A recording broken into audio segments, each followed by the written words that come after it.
All right, let's go ahead and get started. Good morning, everybody. My name is Cecilia Mortar, and I'm the Executive Assistant here at the Chamber. We just want to take a minute to thank everyone for taking the time to attend this morning. As we all deal with the impacts of COVID-19, it's important now more than ever that we take time for self-care so that we can be strong leaders and contributors in our community. You'll be able to find this webinar along with others on our website, and in addition to business and employee COVID-19 resources. New to our site is our Safer at Home page, which breaks down the governor's Safer at Home order and clarifies industry-specific needs for reopening. We also share updates and resources multiple times a week through our membership emails, so please make sure to check those out. And don't hesitate to reach out to our team with any questions or suggestions you may have to help our community. A few housekeeping items before I introduce our speaker. We have all videos off and microphones muted to minimize distractions. We have about 70 people joining us today. If you have a question, please type it into the chat function on the right side of your screen, and we'll get to as many as time permits. There is also the raise your hand feature at the bottom of your screen. If you're interested in asking a question and having a short dialogue about it, this is where you do that. We really want to encourage your participation and engagement in this session. We're all in this together and would love to hear how you may have already been implementing the tools Greer is sharing and to field any questions that you have. With that, it's my pleasure to introduce the session, Cultivating a Calm Mindset During COVID-19 with Greer Van Dyck. Greer is the founder of Windrose Coaching and Mentoring. She speaks to and works with companies about authentic change management and coaches individuals to help them rediscover their core values and truest purpose in the midst of change. The work she does now is a reflection of her passion, experience, and background in the business world and with emotional well-being. She has lived here in Steamboat for almost 4 years with her husband and her 2 dogs and is psyched to be here with you all today. She's a wonderful partner of the Chamber, and so without further ado, here's Greer. Awesome. Thank you, Cece. I am really excited to be here today. Huge thank you to the Chamber for having me, and also to all of y'all for spending an hour with us today. I know that we all have a ton going on, and I'm really, really happy that y'all are able to be here. So Cece is going to also be helping me moderate, and she'll be managing if questions come up, we recommend that you do put them in the Q&A down below. And then, this conversation is really meant to be an interactive dialogue. So I'll be asking you questions. I did start off with, if you were able to put your first name and one word that describes where you're feeling today. I think why I love that particularly too is I feel like every day is offering up something different. And it's a testament to, I'm sure that y'all are also experiencing this roller coaster. So I want this to be an open dialogue. Don't hesitate if you have questions. I'll lean on Cece too if she's seeing something or I need to stop. I'm happy to do that. So yeah, don't hesitate to speak up.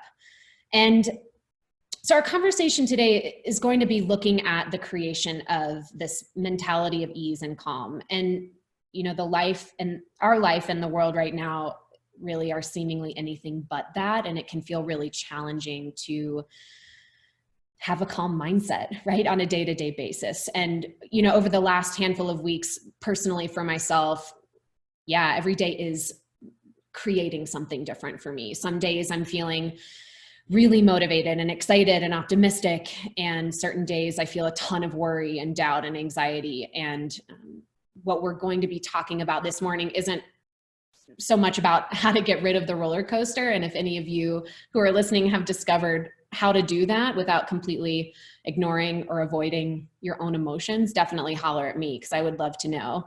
But what we're going to be talking about is how to create some awareness about the inner narratives and dialogue that create that roller coaster.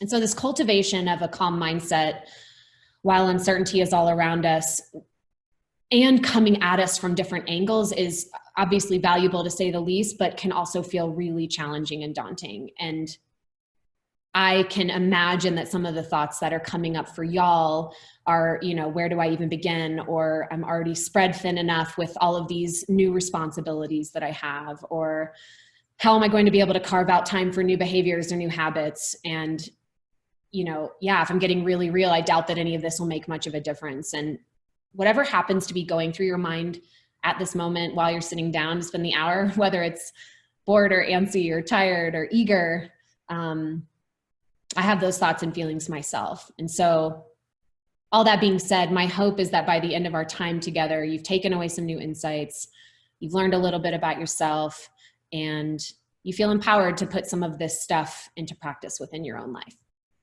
So I am going to share my screen. And Cece, if you can just confirm, are y'all able to see like an infinity loop? We can see it. Thank you, Greer. Okay, great. Cool. So our brain has a really natural tendency to stay stuck in what we can't control. Our meaning-making brain feeds off of that constant loop of, yeah, but what about this? And what if that? And why is this happening? And this loop can go on for our entire lives without us really seeing it. And the truth is that it creates a lot of anxiety and fear, and also perpetuates some increased feelings of isolation and loneliness. And to compound this, we as human beings aren't that naturally inclined to go deep with others regarding this anxiety and fear. Either we don't feel very comfortable sharing our worries with those around us, or we don't want to be a burden on others, or we don't want to seem too insecure or too weak or too intense, or we jump really quickly into what I call perspective mode, which essentially is when we have a feeling and then we promptly tell ourselves that we shouldn't have that feeling. And then we find someone or something else that is, quote, worse off than us. And then we proceed to compare ourselves to them. And it's feeding that brain's need to make meaning and to understand, while also invalidating what we're feeling in the process. And so if we aren't inclined to go deep, what is it that we do? So we keep it in, we distract ourselves, or we try to, or, we avoid thinking about it, or we get on our bikes, or we hit the trail, or we start happy hour at 2 p.m., or we tell ourselves that we're so lucky to live in Steamboat, which yes, we are, and that we don't have room to be anxious when so many others are so worse off. And we have these anxious thoughts that cycle through this loop. And so when I mention isolation and loneliness, what I'm talking about is the impacts, like the impacts of keeping these thoughts and emotions locked inside of us is loneliness and isolation. So there are a lot of different avenues that one can explore with regards to creating a mindset of calm. Anything from yoga to meditation to being in nature. Y'all all know all these things. And to me, each of these in their own right does have a place in the sun. And depending on, what the person needs, or, where they are in their own lives, like each one has their own real benefit. And while all of these I feel like are really valuable and have definitely made a positive impact on me in my life at different times to cultivate my own sense of calm, really where we're going to be focusing today is on the mindsets and on the thinking patterns. So to start us off, I'm going to briefly touch on how change and uncertainty, like this global disruption that we're in right now, really does an amazing job of provoking chaotic thoughts and mindsets. And to share a little bit about my experience in this regard, one of the things that has felt really challenging for me as of late is this feeling of grief. And when I try to put language to this feeling of grief, I'm really missing my carefree engagement with the world around me. I'm missing a sense of ease with a simple errand, or I'm missing that feeling of being okay with someone coming a little bit too close to me, right? I'm really noticing kind of my fear of other humans. And it can be really easy for me to sit in the anxiety of that grief or make myself wrong for feeling that grief. And some of what we're going to be talking about today sheds light on how to come out of that space and into more of a sense of calm. And so, yeah, this pandemic we are experiencing right now is unprecedented. And I laugh sometimes because I feel like the word unprecedented has become the most utilized word in the English language at this point in time. The amount of times I hear that word every day feels like it is growing, but it's true. And it's true because no matter who you are or what your experience or what your circumstances are, you're impacted by this on some level. It's unprecedented because it's affecting all of the systems that our human existence leans on, agricultural, financial, environmental, economical, social. And what occurs to me is that all of a sudden the safety nets of our lives, those things that kept us protected from feeling some of the challenging impacts of life, aren't quite providing us the stability that we thought we had. And we're living out this new normal every day, a normal that just feels really, really vulnerable. And I feel like it's been both humbling and terrifying to be experiencing this firsthand. And so when our safety nets feel like they are thinning or going away completely, our brain goes into high alert mode. And that reptilian part of us that's fueled off of the fear and is also the part of us that represents fight, flight, freeze, numb, avoid, that also clicks into high gear.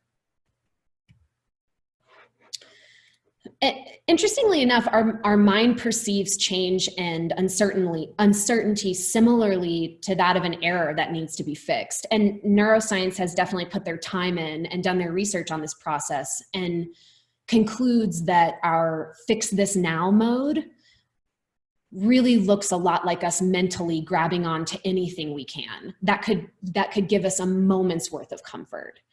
And with regards to COVID-19, we'll start to say or think things, even if they're unconsciously, like, I need to understand all the moving parts. I need to watch the news. I need to be informed. I need to know how many people are sick and how many people have passed away. I need to understand the long-term economical impacts. I need to know how long this safer at home order is going to be in place. I need to know how my friends and family and community are responding, and on and on and on. And so this perpetual and incessant need to fix the error, understand and make meaning, actually sends our body into a more uncertain and scared place. So things like images and articles and statistics and information of this nature that, and myself included, sometimes we can't stay away from, really aren't feeding the thing we're actually after, which is the sense of calm. It's really just giving our brain fuel to continue the vicious cycle. And all this to say, it's really understandable why we do it. And to an extent, there is value for us to have a sense of understanding of what's happening so that our brain and body can comprehend the magnitude and interact with the realities of a situation. It's just that there can be some damaging impacts of staying stuck in the fear and worry around it. And so I think it's important to frame the conversation just in how, if you can relate to some of this, or you can really resonate with these thought cycles, or what the loop feels like for you, or, your constant need more information and understand the moving parts. They're all really understandable, and it's just part of how our brain mechanics work. So I want to check in if anyone has any questions. Cece, are you seeing anything as of right now, or are we all good? Does all that make sense for y'all?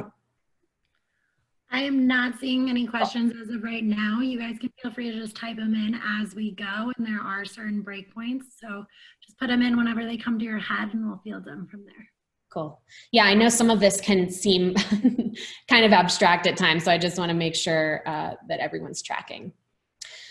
So some of you may have heard this concept, our thoughts influence our reality. And to me, this concept is real in the sense that it is your collective thoughts and beliefs that influence how you show up with your friends and family and work and community.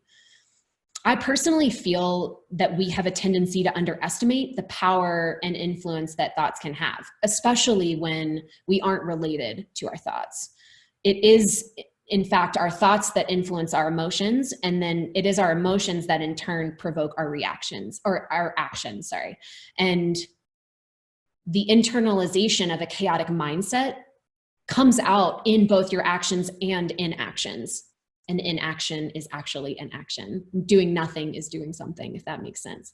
So the ways in which you resolve conflict and you problem solve and you make your decisions at work and you support and comfort your friends and homeschool your kids and talk to your pets and talk to yourself, all of these things, even in the smallest sense, are influenced by your mental state. And so, as I see it, the meaningful cultivation of a calm mindset really needs to be approached from a different angle, an angle that isn't scrambling for more information or craving more understanding or needing more meaning.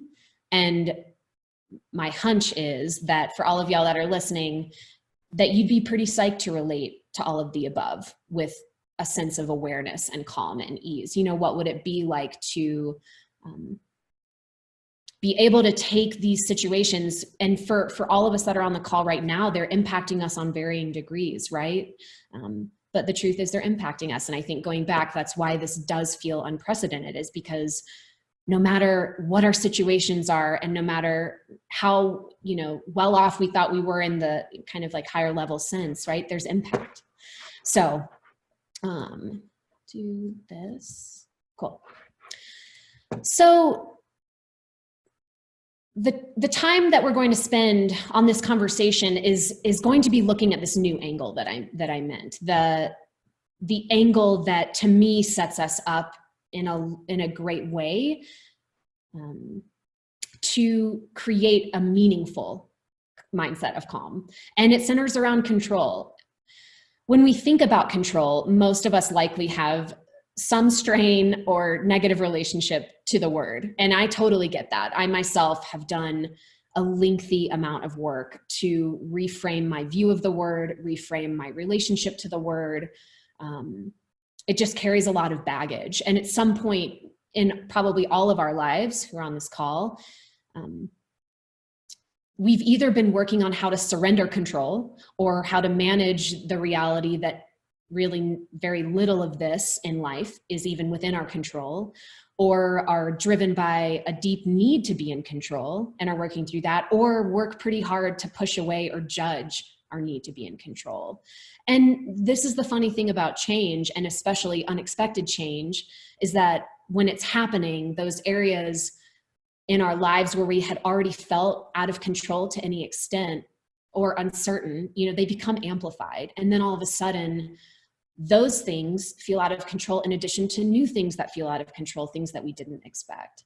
So our world then becomes like whack-a-mole, and we're trying to put out existing fires in addition to new fires. And from my personal experience, it's a really exhausting and self-fulfilling pattern, right? It's really never enough. It's a lot of energy and resources that we do spend. So for those of you who are listening and can relate to this, know you aren't alone in that experience. And I truthfully do acknowledge that so much is out of our hands. I mean, we don't have a say about how long we're going to be on this earth. We don't have a way to predict the future. We have no way individually to control the exact timeline of COVID-19, right? There's a lot of like surrender happening, but existing solely in that state of angst actually further isolates us and creates more loneliness. And so again, reiterating some of these impacts of keeping those thought cycles inside of you, those are some of the damaging impacts that they can have. And so it serves us to break it down a little bit more granularly. I really truly believe that just because some of this is out of our hands doesn't mean it all has to be out of our hands. And us not having a say in how this is all going to turn out. And I'm speaking beyond COVID-19. I'm speaking, with life in general. I don't feel personally that it means we should turn our backs on the steps that we can be taking to be more intentional and more caring and more available and more aware. And when we're able to prioritize and consistently put this into practice in our daily lives, it does help soothe the frantic mind. And that's where we're going to be spending a little bit of time here now. Quick pause before we go on. Cece, anything? You good? Everyone good? Everyone tracking? No questions yet, Okay. Greer. Cool. So for those of you who have heard, my business, your business, and God's business, or for those of you who know Byron Katie, Byron Katie is really well known for her spiritual leadership. She's the author of Loving What Is, And she's most popularly known for her practice called The Work. And I bring her up because she's also coined what she calls the 3 areas of business: my business, your business, and God's business. And it's a really simple framework, and it's a framework that's truly been very helpful for me throughout my own journey. I actually spoke a little bit about this last week on social media. So for those of you who are on the call who have heard some of this, thanks for hanging in. And for the sake of discussion, I'm going to say God, while of course respecting that everyone's version looks a little bit different, but the God in this sense is just referencing the higher being.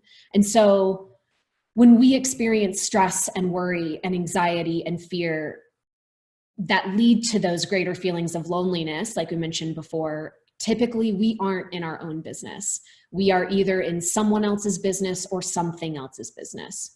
And so if I'm having thoughts such as, man, I can't believe that guy's not wearing a mask at the grocery store, or I can't believe my mom isn't 600% respecting the safer at home order, stay at home order, or I can't believe my brother just got on a plane, or I can't believe my boss just sent me that email.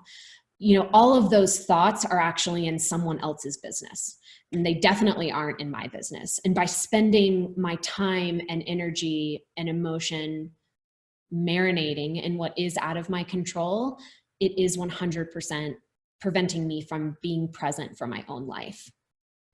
And so what I'm going to do, I'm going to stop sharing my screen for the moment.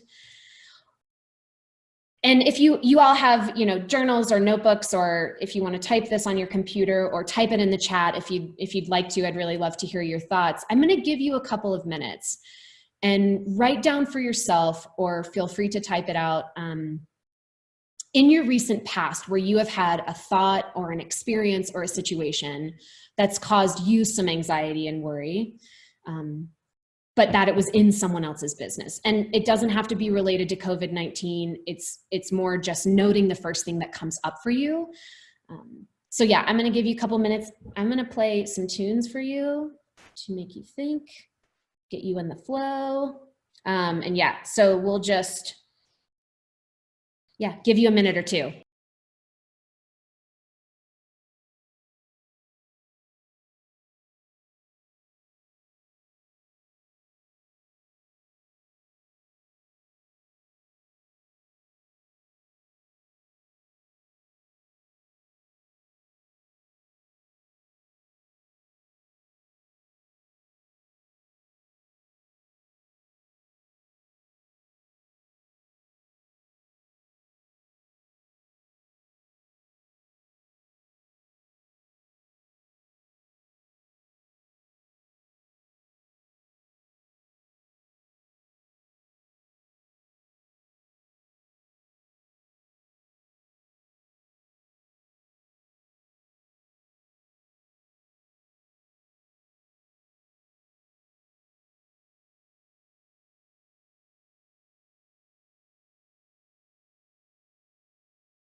Yeah, so it might be helpful to maybe shed some additional light on, what it could look like to be in someone else's business. I think, in all of our interactions, whether they're virtually or in person, really what it means to be in someone else's business is yeah. So for example, having a conversation with my husband and he's being short with me and me taking it really personally, right? Or feeling really bummed that, he talked to me in that way. I think it's really easy to get caught up in that because especially when behaviors are directed at us, they can feel really personal. So, yeah, and I'm happy to explain more if some of that is unclear. If it is, feel free to put it in the chat and I'm happy to embellish on it more. But I think what change has an interesting way of doing is, we're all just trying to navigate. And I think too, feeling that need for connection more and more all the time. And so if we do have interactions with other people that aren't on the up and up, right, it's really easy to make them about us. And so, yeah, hopefully what it looks like to be in someone else's business feels clear. And so shifting gears slightly. So if I'm also having thoughts such as, COVID-19 is causing immense suffering around the world, and I have no idea when this thing is going to end, or it could be months and months until we're back to normal, or I'm anxious for all of the elderly people who are nearing the end of their lives and don't have much time left, or I'm anxious about the time frame on a vaccine. All of those things are in that higher being's business. So those are the things that both I can't control and things that you can't control necessarily. And by spending my time there, it's continuing to isolate and separate and create that loneliness even more. And so hopefully there's a clear point of distinction between the two. And thought it could be helpful if y'all wanted to take a couple of minutes again and thinking about experiences in your life where you do find yourself in God's business regarding worry. And again, not necessarily related to COVID-19, but, worried about some of those bigger things that are more of like on a global, environmental, biological level. So I'll give you a couple minutes.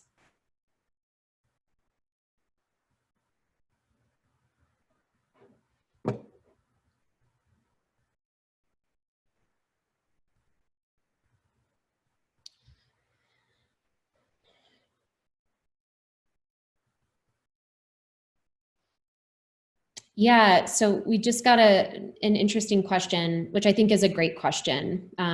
If you're feeling hurt by someone else's behavior, action, words, what is your advice in dealing with that? I guess it feels twofold. One is I think there's an opportunity to acknowledge and validate the emotions that you are having and saying like, yeah, that anything you are feeling is totally normal and understandable, right? When someone behaves a certain way that hurts us, right? That to just give ourselves some room for that. I also feel like identifying the situation is particularly helpful, right? Perhaps asking yourself the question, what could be happening for that other person that caused them to behave or act or say those things to me. So offering some room kind of for some inquiry. I think when we're able to have that inquiry, there's a little bit of space for some compassion and understanding. And then I would suggest having a conversation with the person. Tough conversations are tough because we're scared about how they'll make us look or how they will impact the relationship or something like that. And personally, I feel like if you give the situation some thought and you're able to identify what's going on for you and B, the emotions you're feeling, and being able to talk to that person from the point of view of, this was my experience, and, my guess is you didn't mean to hurt me, but my feelings did feel hurt, and, can we talk about it? Can I understand kind of what was going on? So creating more of a dialogue, that would be my advice for dealing with something like that.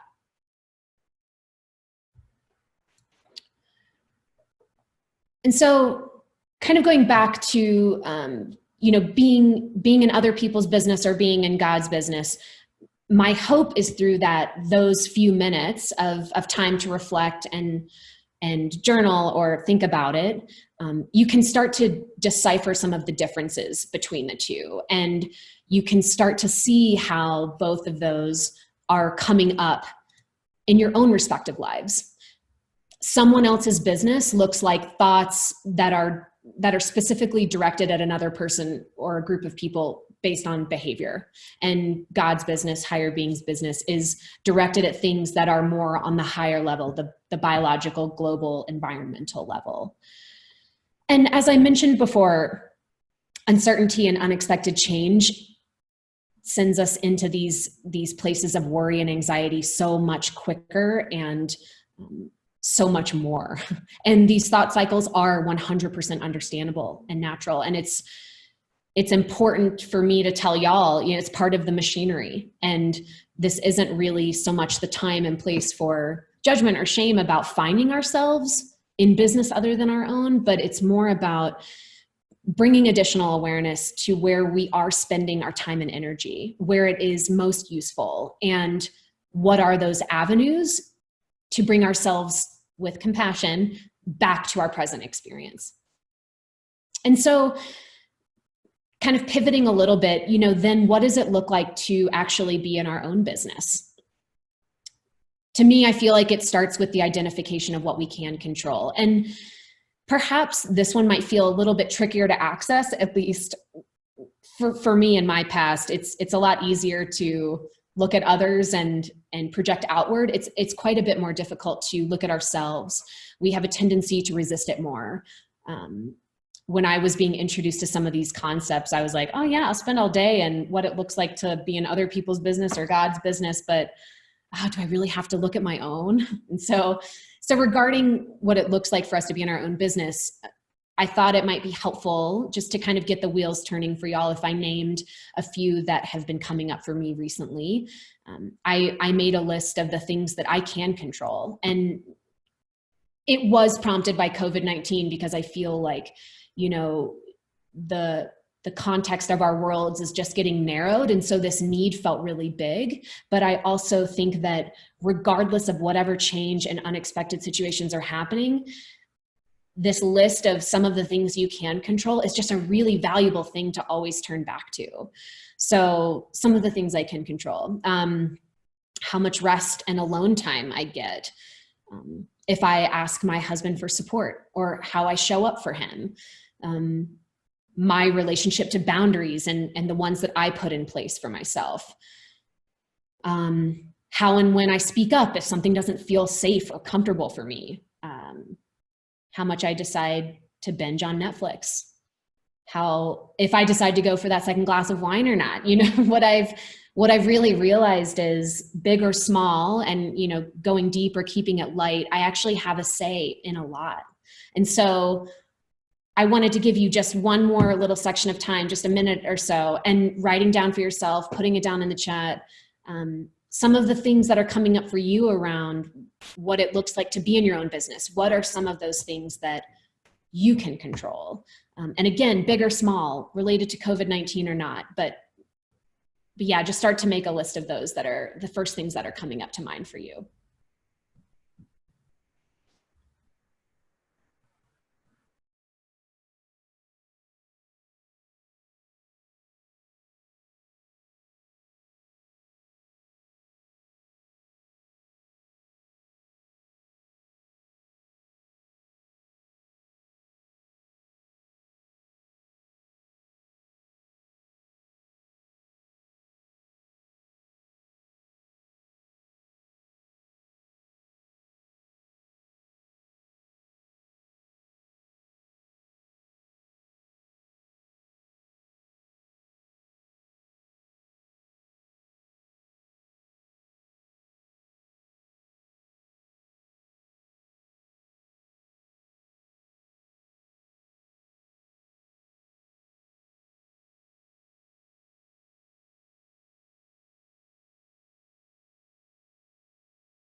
I really appreciate the thought in the chat, how dealing with the feelings of anxiety and depression while in isolation, and again, realizing like, oh yeah, the quarantine life, the isolation, right? It does compound our need for those outlets even more. And we'll get into some of this, changing your environment, going outside, calling a friend. Music's been really big for me too during this time, just has surprised me, and other times in my life when I have felt some of those feelings music hasn't been as comforting as it is now. So it's interesting to see how that changes, but yeah, we'll talk about that here in a few minutes too.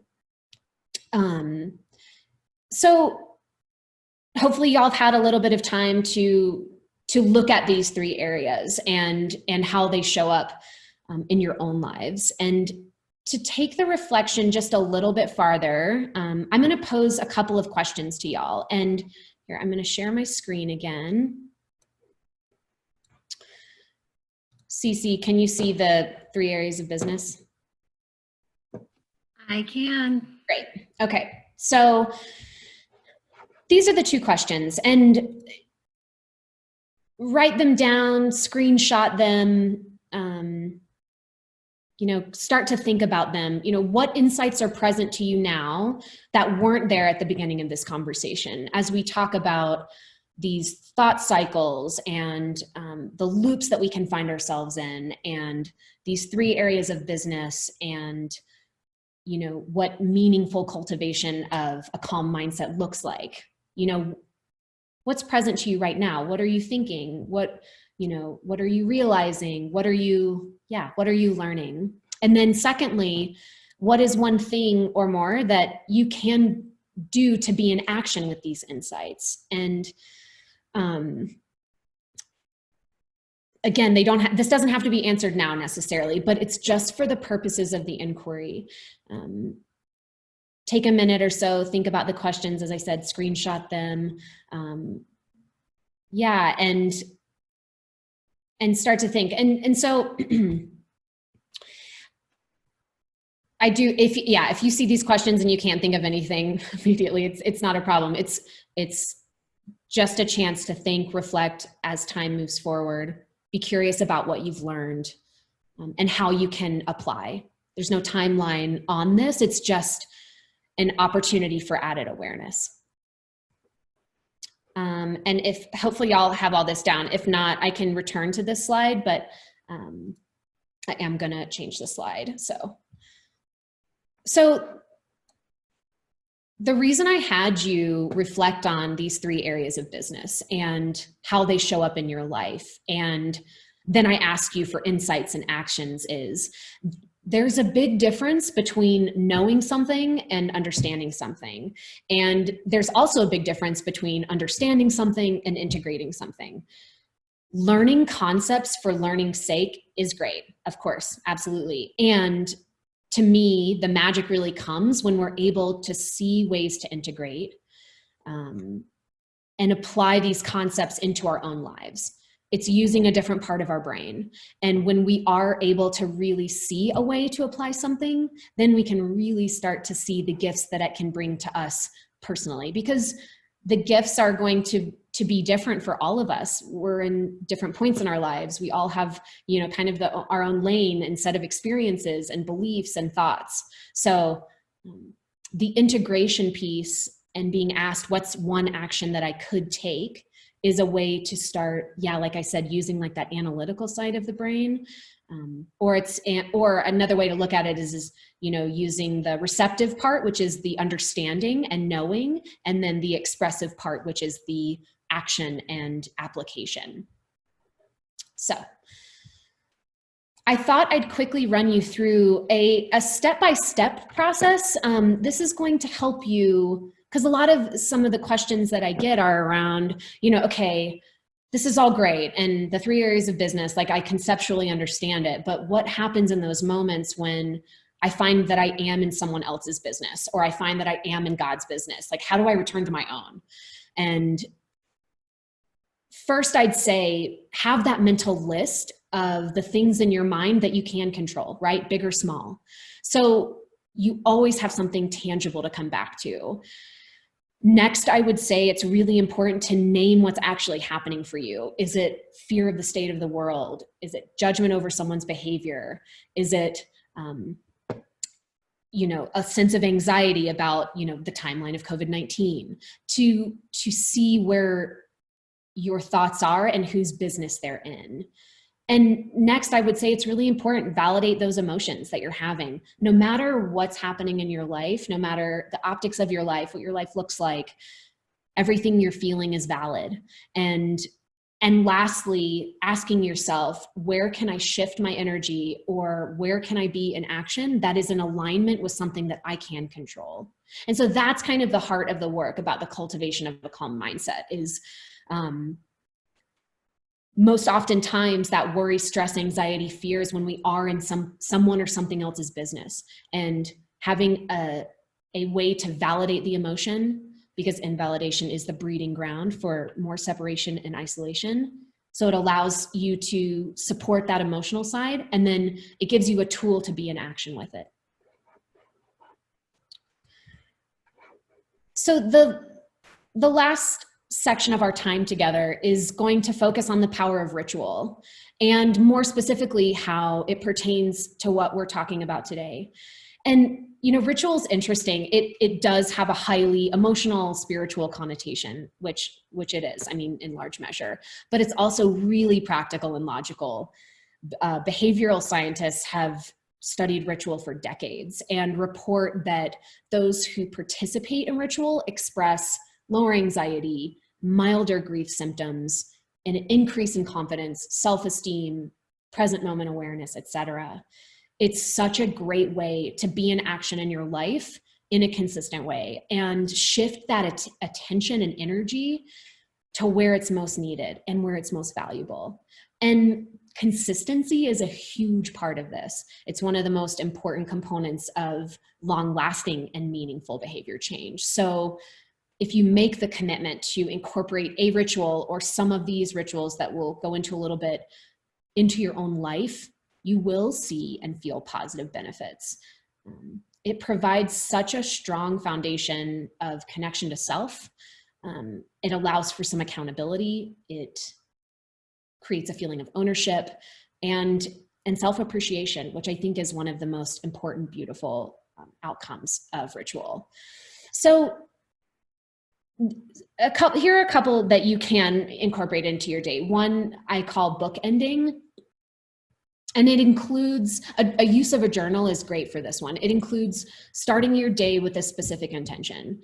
And it's either a thought or an action that you are intending to take through your day that reflects something you can control. And you can do this as you're waking up and just say, this is my intention for the day.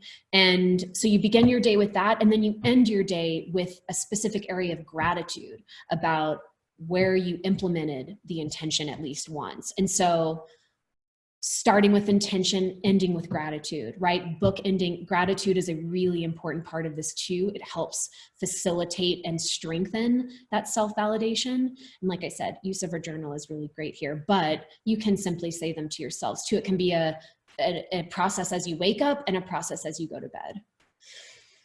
Another ritual that could be really helpful, you could start doing daily mantras, saying something like, I acknowledge that certain things are out of my control. I am going to try really hard not to spend energy and time there. I'm going to strive to be aware when I'm in someone else's business or something else's business.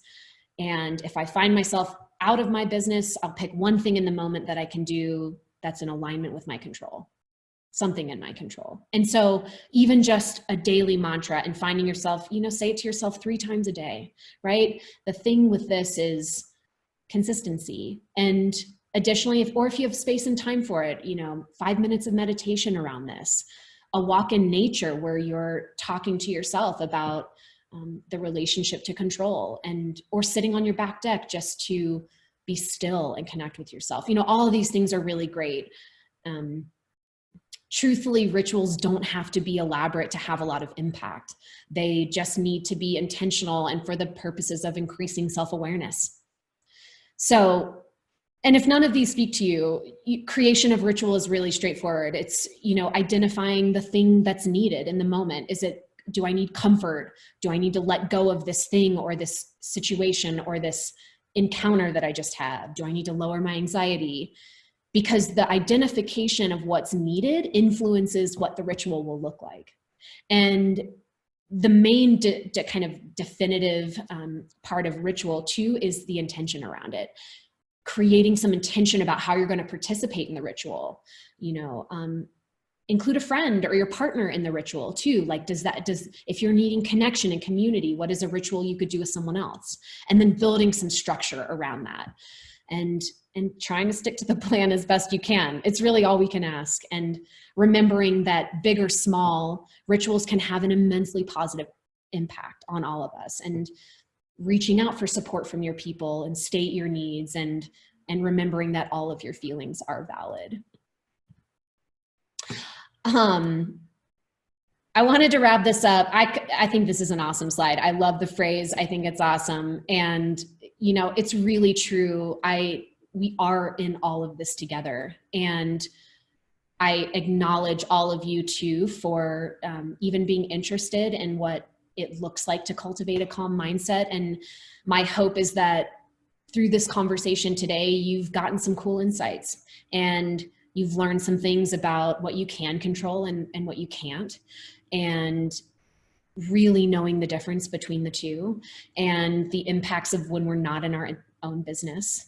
And I hope that the exercise we went through was helpful, just as a way to start incorporating some of this thinking into your own life and some of the application into your own life. And lastly, even if you got a flavor of it, just seeing the power of ritual and how it can really help you through your own journey as you navigate this too. And again, outside of change, right? Outside of COVID-19, seeing the value in some of these simple practices can really make a big difference in our sense of calm on a day-to-day basis.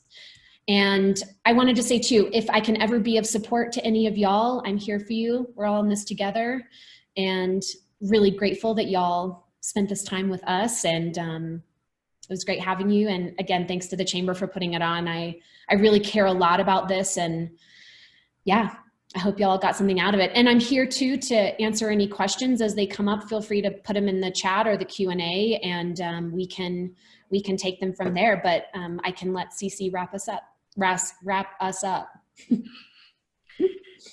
Thank you, Greer. We just want to thank you for doing this and taking the time, and we always appreciate hearing from you. I'll give you guys a few more minutes to ask some questions as we close up, if anybody has some input or feedback or questions.